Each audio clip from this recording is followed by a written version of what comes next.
Sveiki visi, mano vardas yra Simona Albavičiūtė ir šiandien sveikinuosi kartu su laida Paklauskime gydytojo. Iš tikrųjų džiaugiuosi, kad turiu galimybę šiandien būti kartu su jumis, nes kalbėsime labai aktualiomis temomis apie sveikatą, grožį, gerą savijautą. Ir vasara artėja nenumaldomai ir saulės tema bent jau man yra labai aktuali ir galiu prisipažinti, kad esu ta, kuri mėgsta pasideginti, gal ne taip, kaip ten jau, žodžiu, senais laikais, bet su raketėm besimušinėjančia, kur nors paplūdimy mane labai paprasta yra sugaudyti.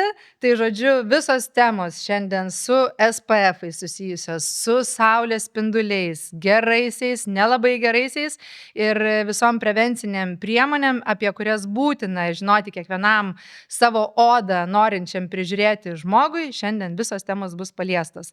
Tai noriu pristatyti mūsų šios dienos viešnes, dvi damas, kurios mums šiandien atsakys į visus klausimus. Ir tai yra dvi nuostabios Sugiharos gydytojos Gintarė Ulenskaitė ir Agnė Sauzdravė, kurios, žodžiu, mums pasakys, ko galima daryti, ko negalima. Tai po šitos laidos, žodžiu, mes būsim odos priežiūros vasaros metu profesionalai.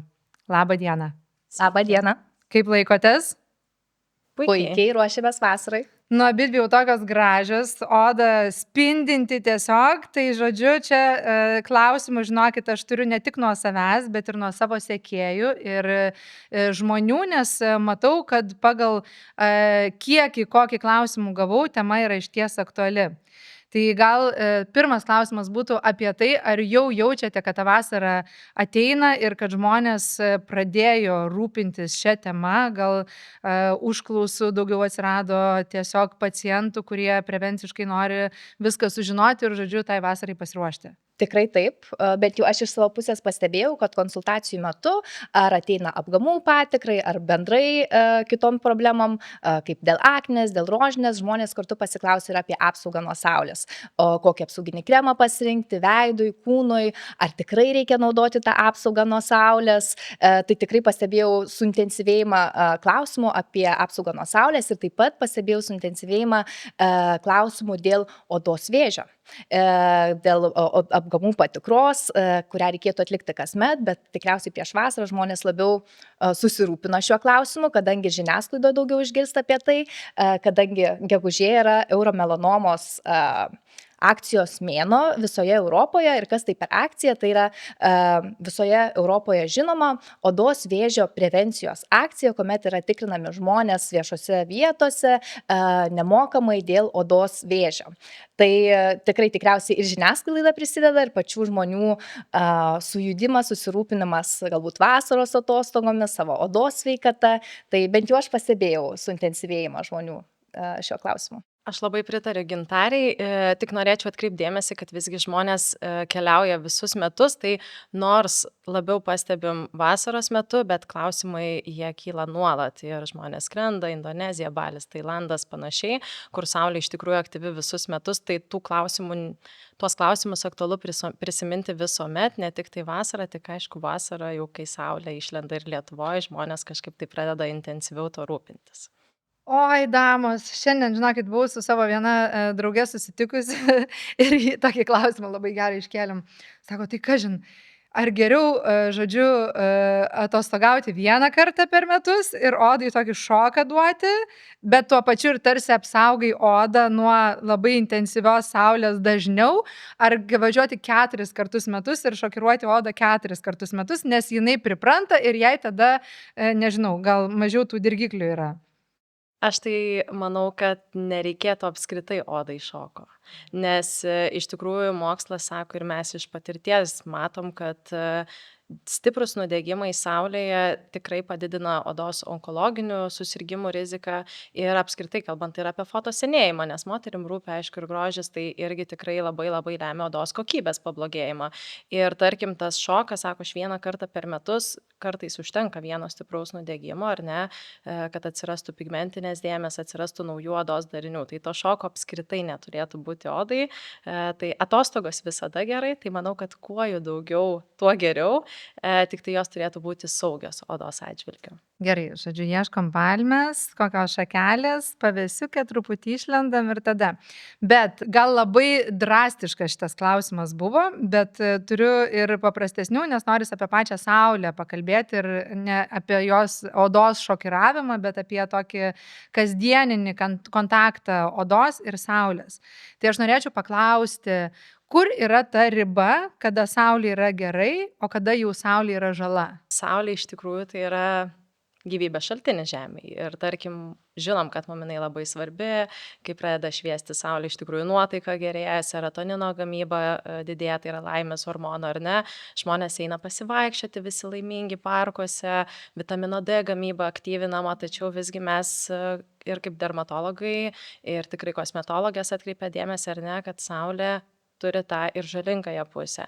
Ir ribos vienos tokios nėra, nes tai labai priklauso nuo paros meto, nuo žmogaus fototipo. Mes žinom, kad turime pirmo, antro fototipo, tai dažniausiai lietuviai ar ne šviesų žmonės, ir tamsesnio fototipo, kurie yra mažiau jautrus saulei, tai pavadinkim. Be abejo, priklauso ir nuo UV indekso. Tai tarkim, jeigu esam Ispanijoje šiuo metu ir Lietuvoje, tai irgi ta saulės apšvita yra kitokia. Tai mes kaip dermatologai dažniausiai vieną tą tokią ribą išskiriam, kad jeigu jūs jaučiat, kad sušilot, paraudot, ar ne, po saulės pabuvimo lauke jaučiatės, kad kažkur tai skauda ir esate raustelėje, tai reiškia, tos saulės buvo per daug.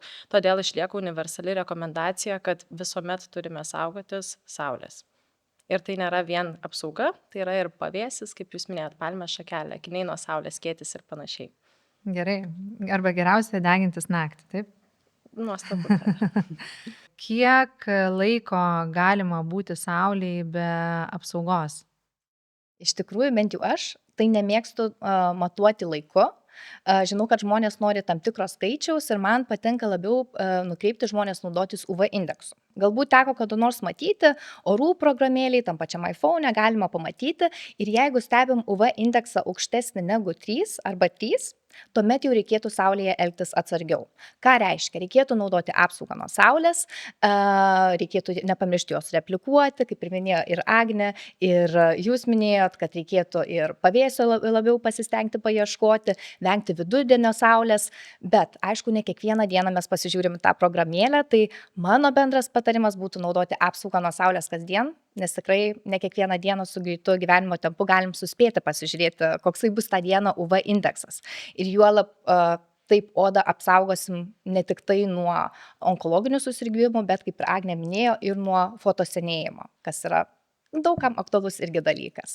Tai mano tokia bendrinė rekomendacija yra nežiūrėti minutes, kiek galėtume būti saulėje be apsaugos nuo saulės, kadangi ir mažas kiekis palieka ženklą, palieka tą kaupiamąją pažaidą ir naudoti apsaugą nuo saulės kasdien. Gerai, apie tą pažaidą. Ar žala kažkokia yra daroma tik tai tada, kai mes jau pamatom, kad oda paraudo, kad mes įdegiam, ar gali nieko nebūti, bet vis tiek negerai? Tai tikrai ne tik tuomet, kai mes įdegam, ne tik tuomet, kai oda parausta. Tai taip mes moksliškai sakom, kad ir suberiteminė dozė yra žalinga, o žmogiška kalba tai sakom, kad net ir iki paraudimo gavus saulės, tai yra daroma pažaida ląstelėm. Tai taip kalbant paprastai žodžiais, mes ląstelėse turim genetinę informaciją ir joje įvyksta pakitimai net ir nepasiekus raudonumo.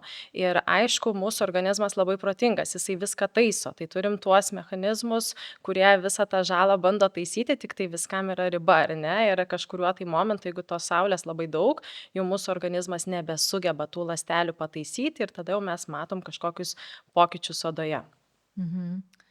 Gerai, tai žodžiu, saulė ne tik gerai, bet yra ir niuansai, kuriuos turėtumėm atkreipti dėmesį, o labiausiai mums tikriausiai iš toj situacijai padeda 3 raidės SPF.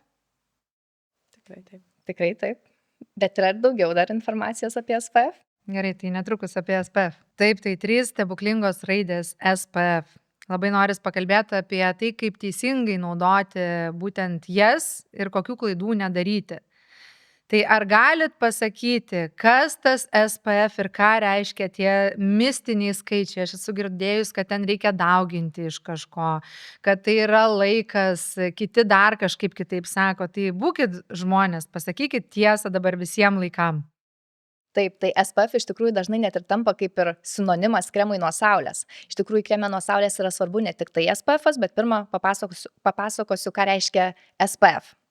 Tai iš anglų kalbos išvertus reiškia Sun Protective Factor ir ką jisai reiškia, ką skaičiukai reiškia šalia jo parašyti, tai parodo, kiek kartų ilgiau galim būti saulėje, iki kol atsiras odos paraudimas, lyginant su neapsaugota oda. Tai paprasčiau pasakius, nes dabar irgi komplikuotai gan skamba, tai saulėje galiu išbūti 10 minučių, iki kol atsiranda lengvas odos paraudimas.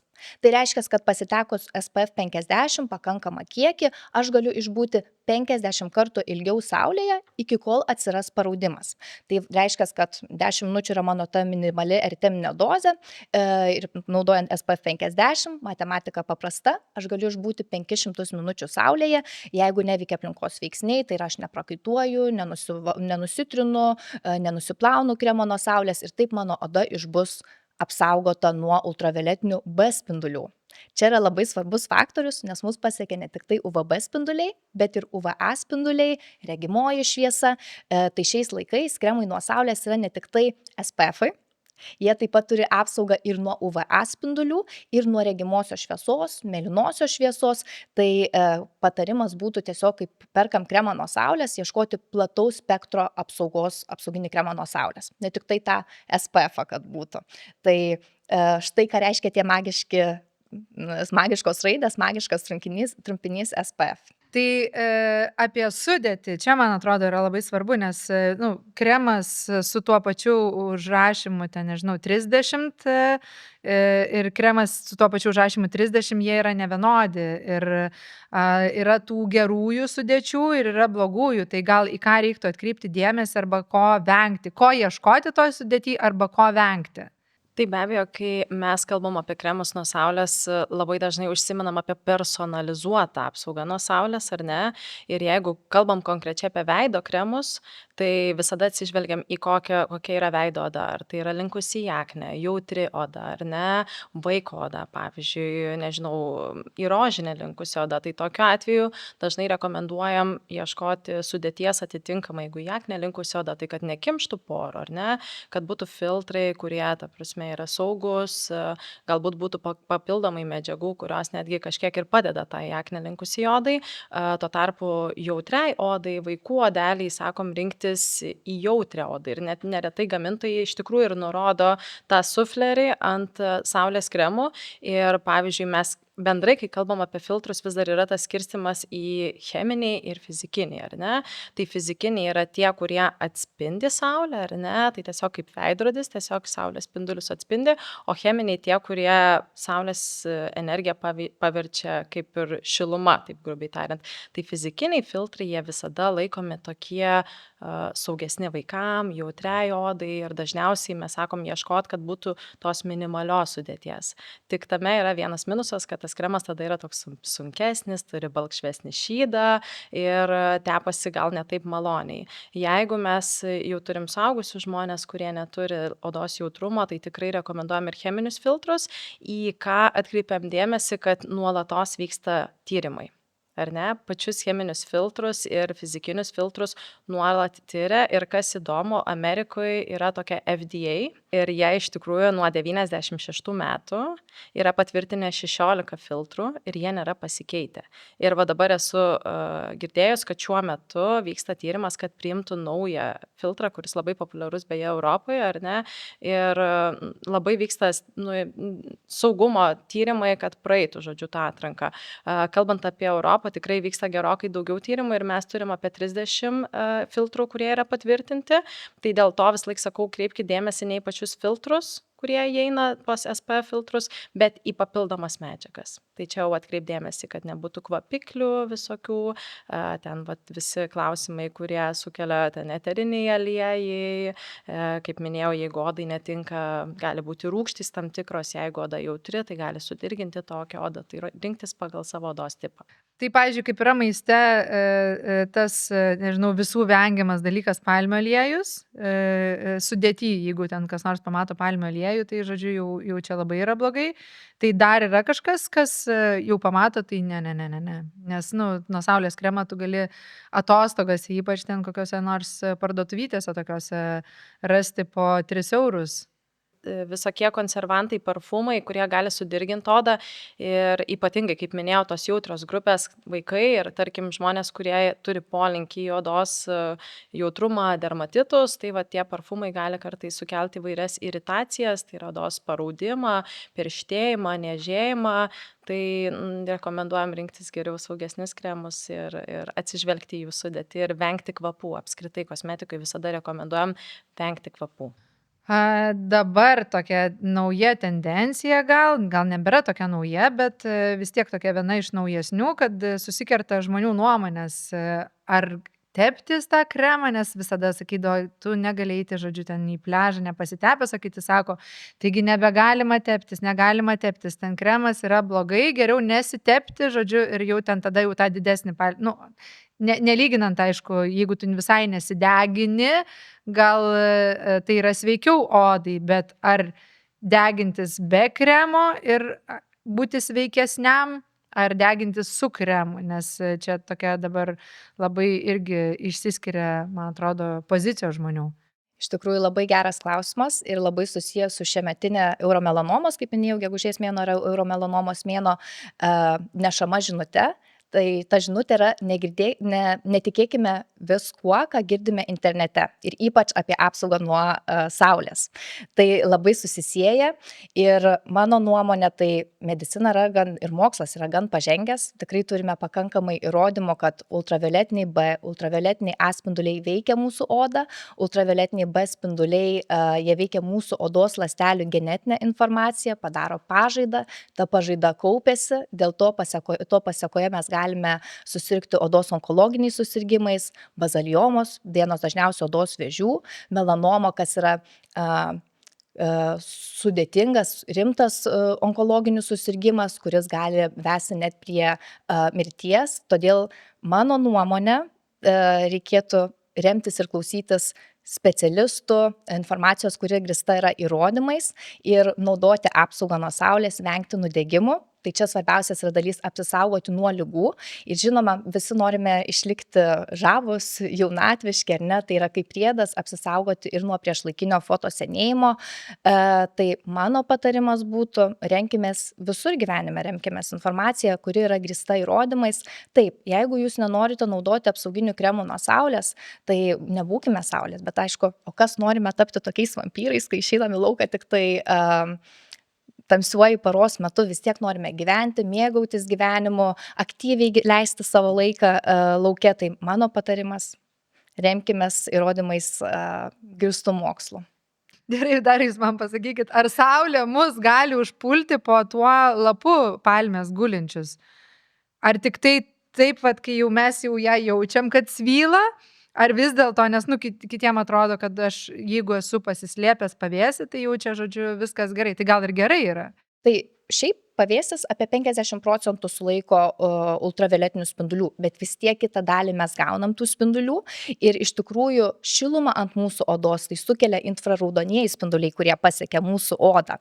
Tai net ir pavėsi, jeigu atsakant į klausimą, tai net ir pavėsi būnant, iš tikrųjų mes gaunam tos saulės, juolab jeigu po palmės lapu, palmės lapas toksai būna skylėtas, sakykime, nepilnai padengiantis mus, ar ne? Tai net ir būnant pavėsi mes vis tiek gauname ultravioletinių spindulių, tai vis tiek rekomenduojama naudoti ir apsauginį kremą nuo saulės, bet geriausia tai yra kombinacija. Ir pavėsis aktyviuoju paros metu, tai vidurdienį ir apsauginis kremas nuo saulės. Taip pat gali būti ir stilinga skrybėlė, pavyzdžiui, lininiai marškiniai, kas duoda irgi fizinės apsaugos. Gerai, stilinga skrybėlė ir tinklelis toksai nuleistas. O, irgi gerai. Iki žemės.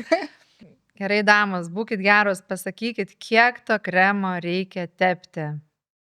Tai iš tikrųjų mes turim tokius ir labai tikslius paskaičiavimus ir jeigu skaitytumėm mokslinę literatūrą, tarkim, ką Gintarė pasakojo, SPF 50 apsaugo odą ir jinai minėjo tą žodį, jeigu užteptas tinkamas kiekis. Tai tas tinkamas kiekis būtų 2 mg kvadratiniam centimetrui. Tai realiai Kiek mes čia yra? niekada neskaičiuosim, tai realybėj niekada nesuskaičiuosim ir tai tikrai nepatogu ir aš pati asmeniškai to netaikau. Tai labai patogu, tokia būna arbatinio šaukštelio taisyklė. Tai visą laiką sakom, kad pavyzdžiui veidui, kaklui turėtų būti 1 arbatinis šaukštelis, rankai turėtų būti 1 arbatinis šaukštelis, pilvo sričiai, nugaros sričiai po 2 šaukštelius, ar ne? Tai kiek čia jau 10, ne 10-5 gaunasi? Iš esmės tai 6-7. 6-7, taip. Ir realiai man vienas labai toks padedantis darbė aspektas, tai būna, aš turiu SPF likusi nuo praeitų metų, ar tiks.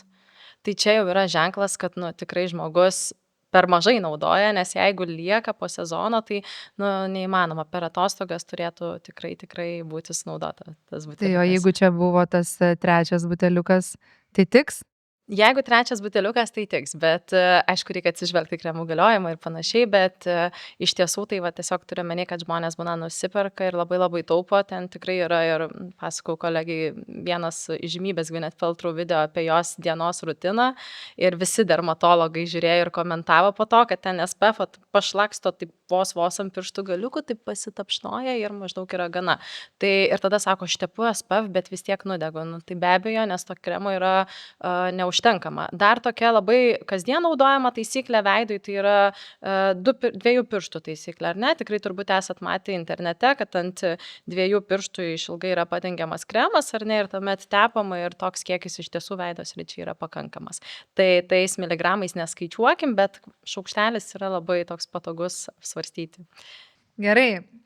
Aš manau, kad SPF tą tokią temą galim finalizuoti su klaidom daromom. Tai ar galėtumėt, Gintarė, papasakot, ko nedaryti, ką turėtumėm žinoti? Taip, tai trumpai galėčiau išskirti keletą klaidų. Tai pagrindinė klaida, kurią jau kaip Agnė užsiminė, kad gan per mažai mes tepam kremo. Tai reikėtų tikrai tikslų kiekį susitepti, kad gautume tą SPF 50 ar SPF 30 apsaugą. Antra klaida, kuri pasitaiko dažnai, pamirštam replikuoti. Pamirštam, kai būnam paplūdimyje, ateinam į paplūdimį, susitepam ir jau po 2 valandų ar po maudynių pamirštame papildomai pasitepti kremų nuo saulės. Tai tas yra labai svarbu, kad išlaikytume apsaugą visą dieną. Na ir trečias dalykas, kurį galbūt išskirčiau, tai kartais pamirštam pasitepti jautrias vietas. Tai yra ausis, ypač svarbu vyrams, tada plaukų linija, irgi kartais nepasitepame jos, aplink akis, nesitepame, nes galbūt graužia, kosmetiškai būna nemalonu. Ir dar viena zona, kurią išskirčiau, tai yra lūpos. Pamirštam aplinkės pasitepti, pačias lūpas pamirštam pasitepti ir dažnu metu mes tiesiog šnekėdami, valgydami nusilaižome lūpas. Tai labai svarbu nepamiršti šitų zonų. Na ir dabar vis žmonės nepamiršta pasitepti iš tos zonos, tai yra ir kaklas, ir dekolte. Tai dar irgi išskirčiau šitas vietas. Tokias jautrias vietas, kurioje iš tikrųjų dažniau būna ir onkologiniai susirgymai. Tai manau, čia būtų pagrindinės klaidos, kurias išskirčiau. Tikrai man dabar mano visas gyvenimas prabėgo prieš akis ir visi prisiminimai, kiek kartų čia esu nudegusi ir lūpos kaip žiemą atrodo dar blogiau. Tai žinokit, bet ir mums lygiai tas pats. Taip, esu mačius ir nudegusi ausų. Tikrai taip, bet žinokit, yra pati atostogom pirkau, yra tokios kaip maudymosi kepurėlės, kad jeigu, nežinau, aktyviai laiką leidžiat vandenį, snorkelinat, tai galima užsidėti, kad apsaugotumėt ir savo plaukus ir skalpo odą nuo saulės. Tai iš tiesų mes jas perkam vaikam. Ir kažkaip pastebėjau, kad vaikus tai visi aprengiam ir tuos drabužius, ar ne, žiūrim UPF, tą indeksą drabužiam yra UPF. Ir kepurėlės uždedam ir ten drabužėlis, bet savo tai, kas lieka, bet čia tiesiog taip įprasta, kad vaikais visada rūpinamės labiau negu savim. Gerai, tai finalizuojant, žodžiu, SPF gerai, tik tai tada, kai teisingai naudojamas, taip? Tiesa, bet SPF visados yra gerai. Gerai, bet ne kaip Gwyneth Paltrow. Žodžiu, netaupam, taip? Netaupam. Geriau daugiau negu mažiau. Taip. Less is tikrai more taip. čia Negalioja. negalioja. Negalioja.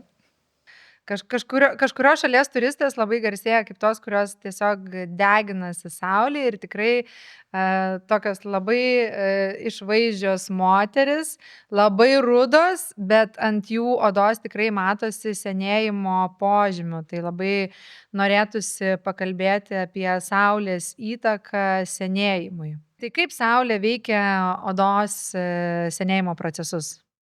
Taip, tai saulė iš tikrųjų yra viena pagrindinių kaltininkių, nes saulė ultravioletiniai spinduliai, kurie paskatina priešlaikinio odos senėjimą. Net yra sakoma, kad ką galima naudoti, kad išvengtume priešlaikinio odos senėjimo ar galėtume ilgiau džiaugtis jaunatviško oda, tai yra naudoti apsaugą nuo saulės ir nesideginti.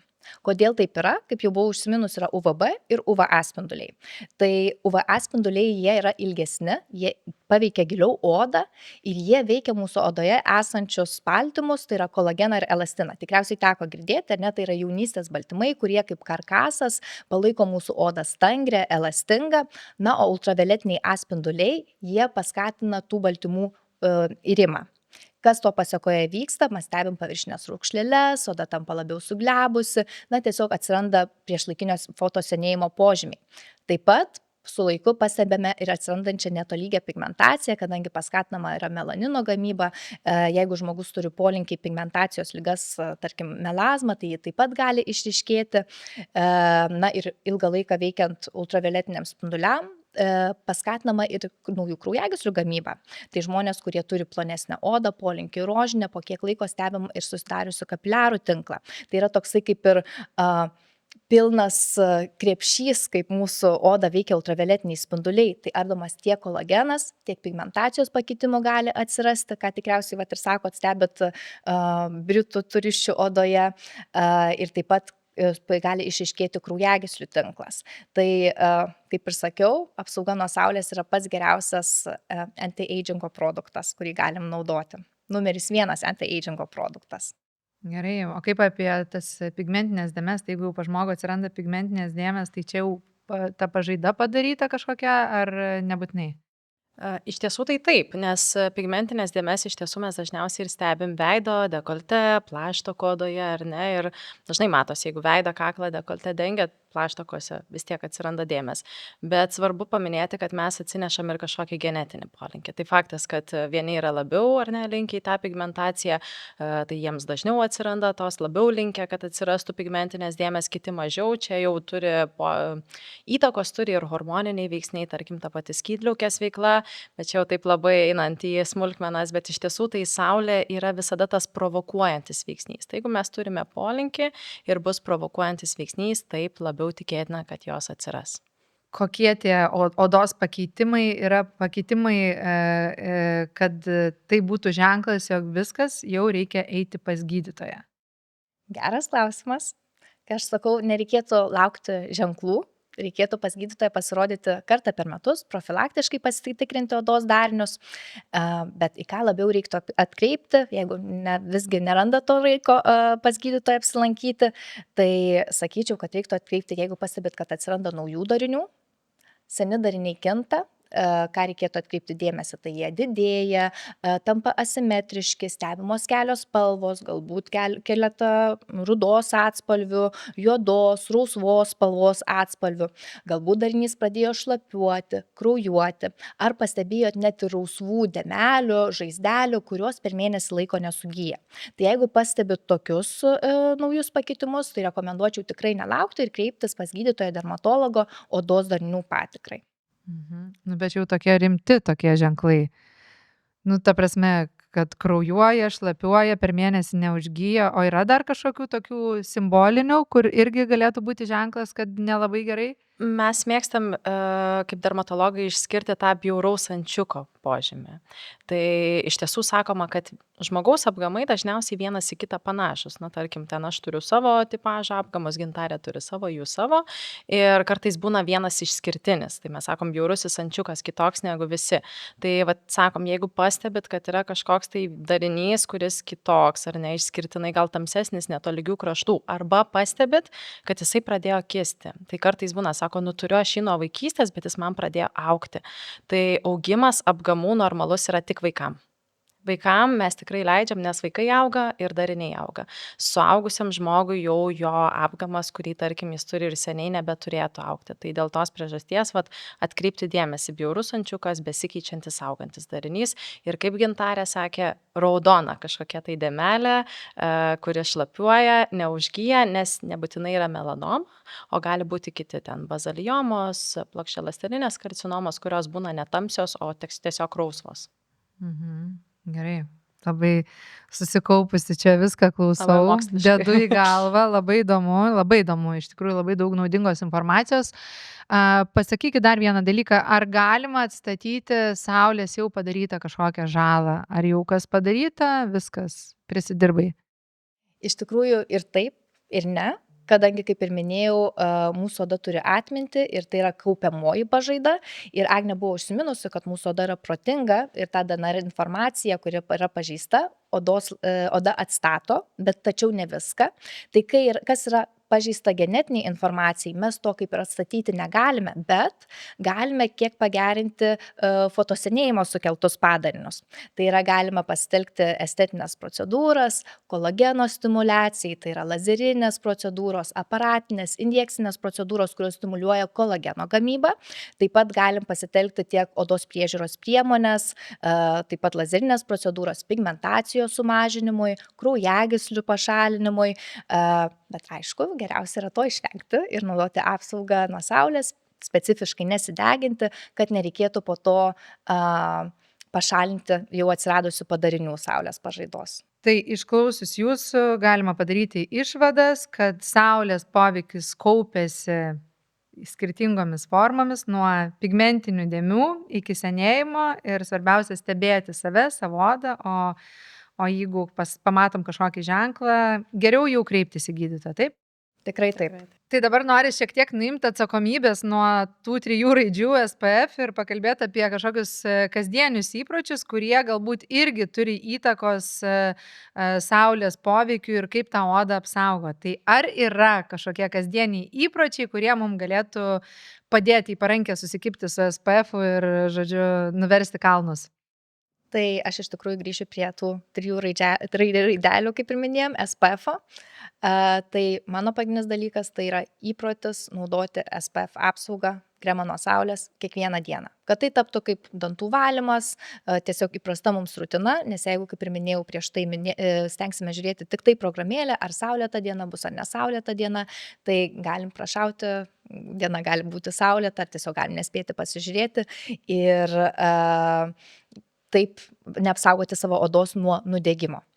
Tai pirmas, manau, būtų įprotis. Kitas įprotis, ką galėtume apgalvoti, tai kai važiuojam prie jūros ar aktyviau laiką leidžiame lauke, tai naudoti ir fizinę apsaugą, kaip minėjau, lininiai marškiniai, stilinga skrybėlė, akiniai nuo saulės ypatingai yra svarbi vieta, kadangi tiek apsaugom akis nuo UV spindulių. Tas irgi yra pliusas, oftalmologai tikriausiai su mumis sutiks irgi. Taip pat ir apsaugom odą aplink akis. Na ir trečias įprotis tai yra tikslingai nesideginti. Nesvarbu, ar naudojat apsaugą nuo saulės, ar nenaudojat apsaugos nuo saulės, bet vis tiek net ir naudojant apsaugą nuo saulės, deginimas jis yra žalingas, kadangi oda įdega, o įdegis pats iš savęs jau parodo, kad oda patiria stresą, nes tai yra kaip odos apsauginė reakcija į ultravioletinius spindulius, o mes streso stengiamės savo niekur nekelti gyvenime, tai ir savo odai pasistengiam ir kūnui nekelti streso. Tai manau, tokie būtų kasdieniai įpročiai, kuriuos rekomenduočiau į savo gyvenimą integruoti. Tai negalima tom raketėm žaisti dabar pliaže? Raketėm tikrai galima žaisti, bet mes tai nedarom. Per saulę? Mes tikslingai nesteginam, ar ne? Man patinka. Ne, man patinka sakyti, tikrai reikia gyvenimu džiaugtis ir mėgautis ir aktyviai gyventi. Tikrai nereikia mums tapti vampyrais, kur išeinam labai kaip čia tiksliai priimti tų visų rekomendacijų ir tik tai į lauką išeiti tik tai saulei nusileidus, bet tai reikia daryti saugiai.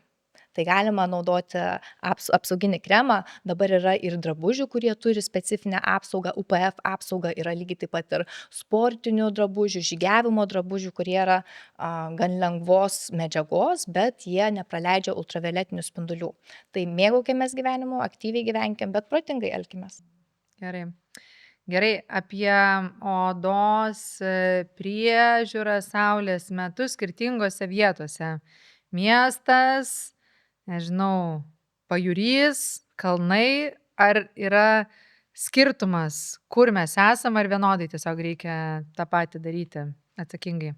Tikrai yra skirtumas, todėl kad jeigu mes vykstam prie jūros šiltuoju metų laiku, tai tikėtina, kad mes nesėdėsim ten pilnai apsirengę, ar ne, ir atkreipti reikia dėmesį, kad tiek vanduo, tiek smėlis papildomai spinduliuoja, ar ne, atspindi ultravioletinius spindulius ir mes gaunam dar didesnę ultravioletinių spindulių dozę. Todėl turim saugotis labiau negu, tarkim, jeigu dieną mes einame į ofisą, tai mūsų kūnas apsirengus tikėtina negaus ultravioletinių spindulių. Visgi atkreipčiau dėmesį, kad jeigu ten, tarkim, sėdim pro langą, stiklai UVA spindulius praleidžia, net jeigu tai yra debesuota diena. Tai sakom, kad nepamirškit tada teptis jau tų vietų, kurias būtent apšviečia saulė. Jeigu vykstam į kalnus, tai tikrai labai dažna klaida, kad žmonės nusiperka šalčio kremą, saugo tą savo odą nuo nušalimo, bet nesaugo nuo saulės. O įrodyta, kad sniegas dvigubai padidino ultravioletinių spindulių dozę. Suminė. Tai tikrai labai dažni nudegimai ir grįžta pacientai po kalnų su akinių, žodžiu, nudegimais, nusilupę. Nesitikėjau. Jie buvo netikėta, sako, čia taip neilgai mes ten išėjom paslidinėti, tai visą laiką atkreipiu dėmesį, kad kai važiuojate į kalnus, būtinai tepat kremą nuo saulės, nes kažkaip kai prie jūros važiuoja, žmonės tikslingai pasiruošia ten akiniai, skrybelė, marškiniai, maudimukas, kremas nuo saulės, o į kalnus tai slidinėjimo, ten drabužių susirenka ar haikinimo, bet neima SPF, tai būtinai reikėtų. Gyvenam labai moderniais laikais ir tikriausiai tai, kuo stebimės šiandien ir kuo stebėsimės dar po metų, tai čia bus labai netgi kardinalūs dalykai, nes per vieną mėnesį atrodo pasaulis gali apsiversti ir mums pasiūlyti kažkokių tai labai įdomių ir modernių alternatyvų. Tai gal jau yra ir saulės apsaugos alternatyvų kažkokių modernių atsiradusių? Alternatyvų galbūt dar nėra, bet tikrai medicina, mokslas tobulėja ir šiuo metu gan populiaru yra kalbėti apie peroralinę fotoprotekciją. Kas tai yra? Kyla klausimas, ar ne? Tai yra apsauga nuo papildoma apsauga nuo saulės papildais. Kokios tai būtų medžiagos? Dažniausiai tai yra antioksidantai, stiprus antioksidantai, kurie padeda sumažinti laisvųjų radikalų kiekį mūsų odoje, kurie susidaro, kai saulė veikia mūsų odą. Tai vienas iš tokių daugiau ištyrinėtų augalų yra Polypodium leukotomas, tai yra papartis augantis Centrinėje Amerikoje. Ir buvo atlikti tyrimai, gan nemažas kiekis tyrimų, kuris įrodė, kad jisai yra kaip ir stiprus antioksidantas ir turi fotoprotekcinių savybių. Tai yra ne pagrindinis apsaugos nuo saulės metodas, bet kaip papildomas metodas, kuris padeda mūsų odą apsaugoti būnant saulėje. Ir tai, manau, yra tikrai naudinga žmonėm, kurie turi labai šviesią odą, galbūt yra žydrų akių ar žalių akių, rausvų plaukų, kaip porcelianas baltos odos, kadangi jie net ir naudojant apsaugą nuo saulės ir atostogaujant pietuose, tikrai gali patirti nudegimų nuo saulės. Tačiau ši apsauga yra naudinga kiekvienam, bet ypatingai rekomenduoju atkreipti dėmesį jautresniems grupėms, tai yra labai šviesios odos savininkams ar žmonėms, kurie turi saulės provokuojamas odos ligas. Tai čia tokia būtų gal pagrindinė naujiena, ką galima būtų pasakyti apie apsaugą nuo saulės. Labai įdomu. Dabar visi eina googlinti, ieškoti to paparčio. Tikrai taip. Ir Lietuvoje iš tikrųjų irgi galima rasti tuos produktus. Šiaip visi ieško stebuklingų kapsulių, kad nereiktų teptis. Ypatingai, čia gal seksistiškai nuskambėsiu, bet vyrai. Vyrai nemėgsta teptis. Tai visą laiką mano vyras klausia, gal aš kažką išgert geriau galiu, sako, aš nemėgstu teptis, čia man limpa. Tai pavyzdžiui, kaip papildoma apsauga, tai labai labai patogu, tikrai, bet tai nereiškia, kad SPF nereikia naudoti, bet šiaip tai į mokslo įrodyta, kad geras dalykas. Kaip ir kalbėjome pačioje pradžioje, Gintarė, man atrodo, sakė, kad gegužė yra siejama su melanomos liga, gegužės mėnuo, taip? Tai labai norisi pakalbėti apie profilaktinę patikrą odos. Pasakykit, kada reikia pradėti tikrintis? Mes iš tiesų neturim vieno tokio universalaus amžiaus, tarkim, kad vat, nuo šito amžiaus, tarkim, ten 18 metų ir jau būtinai turit pradėti tikrintis. Labai varijuoja, priklauso be abejo visuomet ir nuo to, kiek turi apgamų žmogus ar ne, kokia yra jo šeiminė anamnezė. Tai reiškia, visuomet klausiam, ar jūsų giminėjai kažkam tai buvo nustatyta odos onkologinių susirgymų. Tokiu atveju visada sakom, kad šeimos nariai turėtų anksčiau pradėti tikrintis.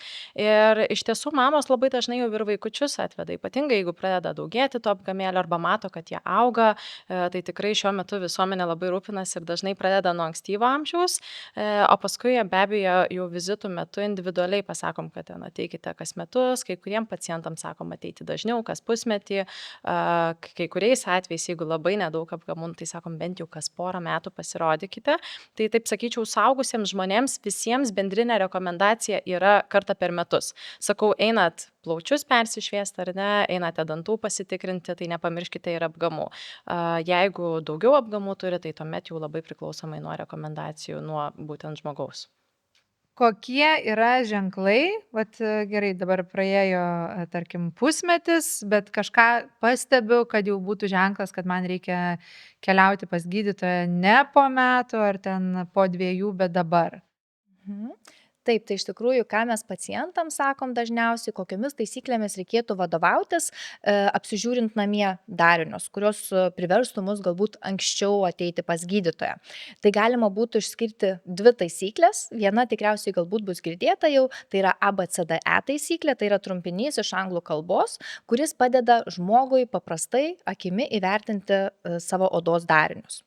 Tai A raidelė tai yra asimetrija. Tai padalinam darinį per pusę arba į ketvirčius ir žiūrime, ar tie ketvirčiai vienodi ar ne. Jeigu vienodi, viskas gerai. Jeigu asimetriški, kad jie skiriasi vienas nuo kito, tuomet jau turėtų kilti įtarimas.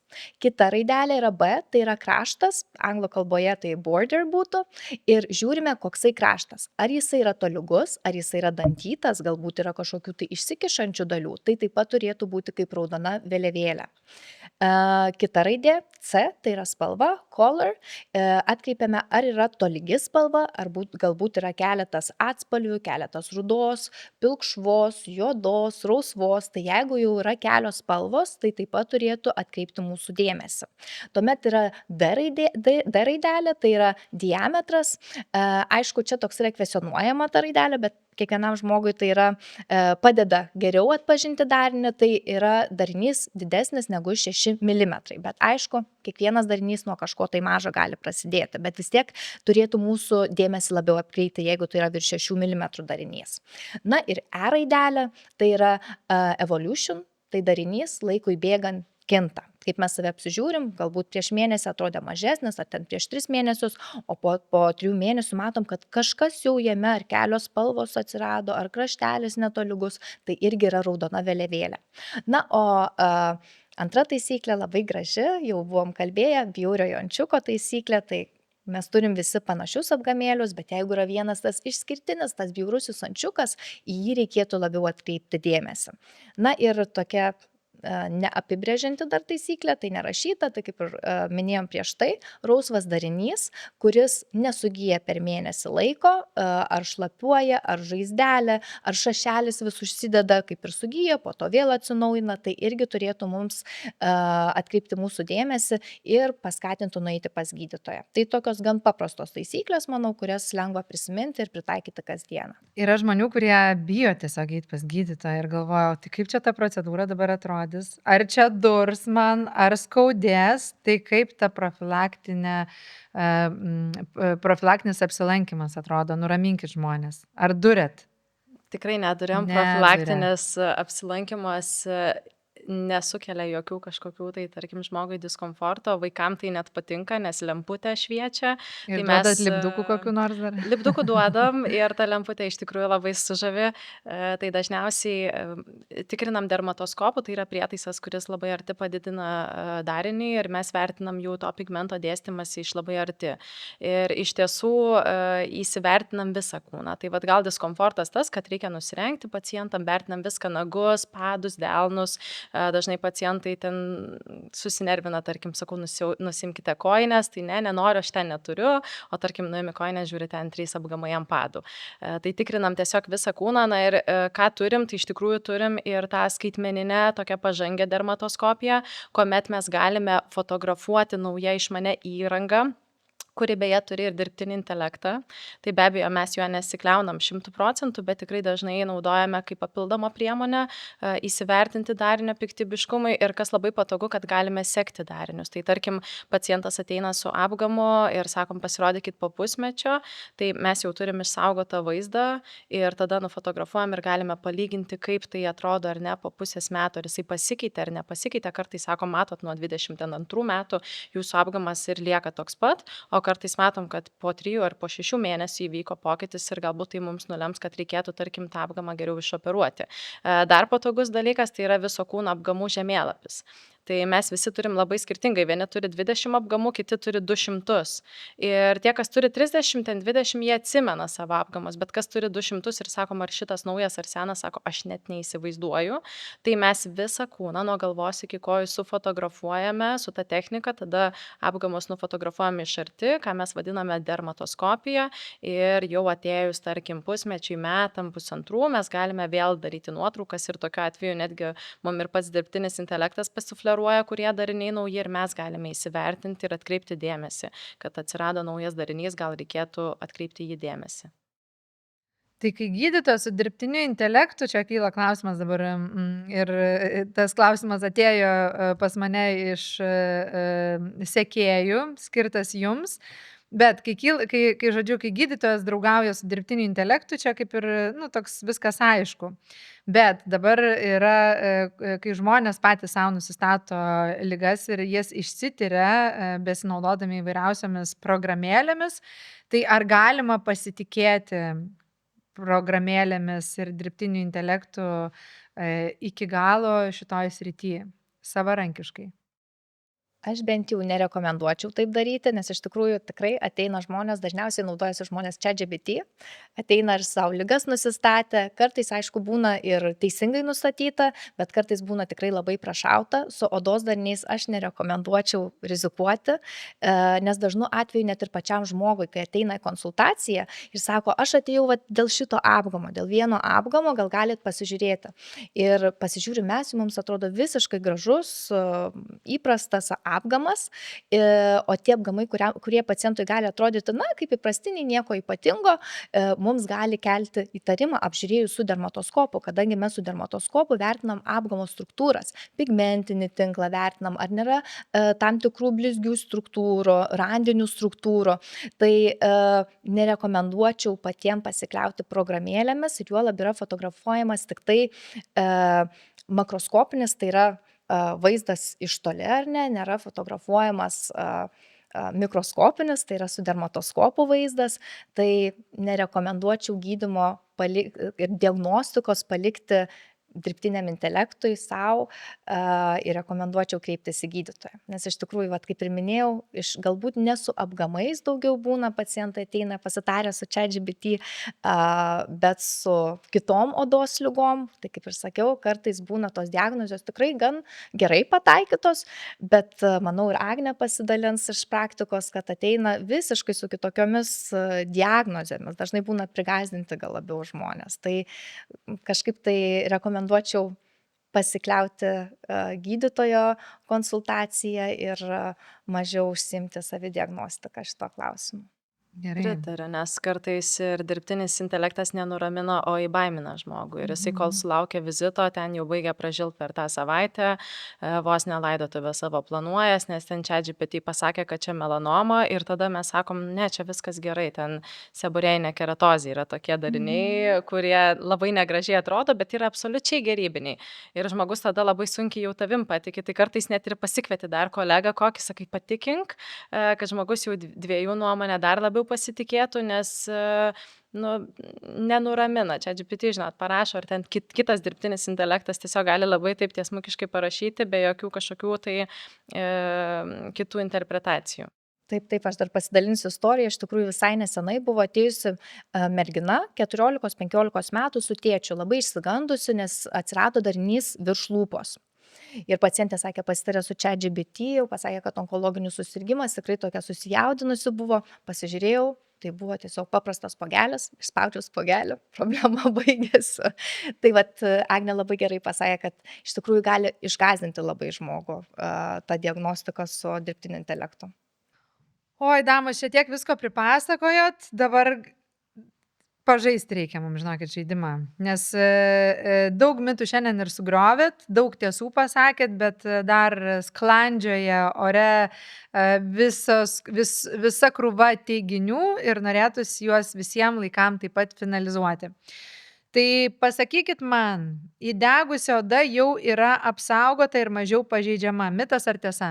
Visiškas mitas. Mitas, va. Tiesa, kad mitas. Taip. Gerai, saulė padeda išsigydyti aknę ir kitus odos bėrimus. Ir mitas, ir tiesa, tiesa. sakyčiau. Aknė tai tikrai ne, nes aknė net ir pabloginti gali saulė ir toks būna pradžioje atrodo pagerėjimas, o dažniausiai pavasaros rudenį būna labai stiprus pablogėjimas, bet dermatologijai mes taikom gydymą, fototerapiją tokiom ligom kaip žvynelinė, atopinis dermatitas, baltmė, tai žodžiu, galim čia laviruoti, sakyti, kad ir mitas, ir tiesa. Gerai. Debesuotą dieną odos saugoti nereikia. Mitas. Visiškas mitas, man atrodo, tai jau palėtėm. Jau ir aš galėčiau atsakyti šitą. Tamsesnė oda yra atsparesnė saulės žalai. Čia yra ir tiesos. Kai kalbame apie natūraliai, tai yra tamsesnė oda, tai yra tamsiaodžius, kadangi jie turi natūraliai didesnį melanino kiekį savo odoje, tai yra pigmento didesnį kiekį savo odoje, kuris suteikia jiem kiek didesnę natūraliai apsaugą, bet reikia nepamiršti, jog taip pat juos veikia ultravioletiniai spinduliai ir jie taip pat gali patirti nudegimus, taip pat paveikia fotosenėjimas jų odą ir gali atsirasti pigmentacija, ypač jeigu turi ir kitų uždegiminių ligų, kaip pavyzdžiui aknė, tai vis tiek reikia saugoti ir tamsiaodžiams savo odą. Jei naudoju SPF ryte, to pakanka visai dienai. Mitas. Mitas ir tiesa. Jeigu mes naudojame SPF, pasitepam ryte ir einam, užsidarom į kokią nors tai vietą, kur nėra langų, ar ne, ir mes išeinam žiemos metu, išeinam į lauką 4:30, kai jau vėl yra tamsu, tai tada užtenka ir to vieno aplikavimo.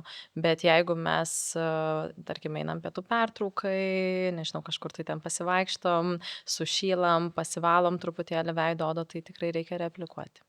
Gerai. Soliariumas yra saugesnė alternatyva saulėje. Mitas. Visiškas mitas, visiškas mitas. Kas čia tokį sugalvojate? Nuo 2009 metų Pasaulio sveikatos organizacija soliariumus įtraukė į pirmos kategorijos kancerogenus.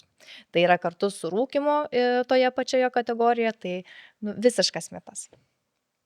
Man Labai atrodo, blogai. turėtų būti uždrausti soliariumai. Tai kas dar? Kas yra tarša, raudona mėsa, rūkymas, daugiau nebeprisimenu. Tik šitos išskirsiu, jeigu tos pirmoji kategorijoje. Ir soliariumas. Ir soliariumas. Okay. Gerai, vaikystėje patirti nudegimai neturi įtakos vėlesniai odos sveikatai. Tiesa ar mitas? Mitas. Mitas. Iš tiesų, nudegimai saulėje mokslo įrodyta, kad labai padidina netgi onkologinių susirgymų riziką vėlesnėme gyvenime. Ne būtent vaikam, bet vėliau gyvenime.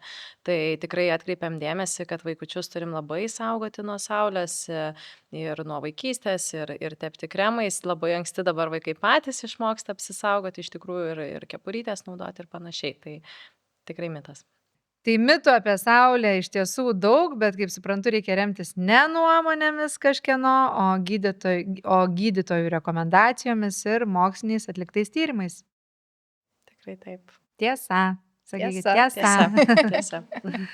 Gerai, tai Gintarė, Agnė, ačiū Jums labai už pokalbį, buvo labai įdomu, mano akis tikriausiai buvo padidėjusios 3 kartus nuo informacijos, viską suguldžiau į savo hard diską, tikiuosi tą padarė ir mūsų žiūrovai ir ką, žinosim, kokių klaidų nedaryti, žinosim, kaip apsaugoti savo odą, žinosim, kad specialiai svilinti saulėje negerai, kokią apsaugą reikia naudoti ir kad vis dėlto reikia profilaktiškai pasitikrinti.